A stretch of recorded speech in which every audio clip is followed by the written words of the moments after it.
Hello అండి, ఎలా ఉన్నారు? అందరూ బాగున్నారా? నేను చాలా బాగున్నాను. ఇప్పుడు మీరు చూడబోయే ఈ రెసిపీ ఈ సీజన్లో మాత్రమే దొరికే చింతకాయలతో చింతకాయ చారు. ఈ చారు అయితే నా ఫేవరెట్ రెసిపీ అండి. మొన్న పండగకి మా ఇంటికి వెళ్ళినప్పుడు మా అత్తమ్మ అయితే చారు చేసింది. వంకాయ అండ్ ఆలు కర్రీతో ఈ చారు వేసుకొని తింటే నాకైతే భలేగా నచ్చేసిందండి. సంక్రాంతి తర్వాత మేము ఉండే ప్లేస్కి వచ్చిన తర్వాత మళ్ళీ మళ్ళీ చారు తినాలనిపిస్తే మా అత్తమ్మకి కాల్ చేసి ఎలా చేయాలని అడిగితే ఇవంతా ప్రాసెస్ చెప్పిందండి.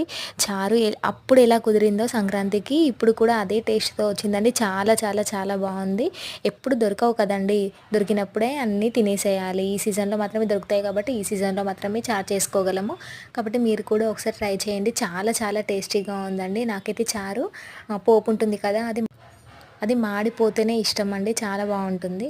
ప్లీజ్ నా ఛానల్ని ఫస్ట్ టైం చూసినట్లయితే లైక్ చేయండి, సబ్స్క్రైబ్ కూడా చేసుకోండి. థ్యాంక్స్ ఫర్ వాచింగ్ అండి.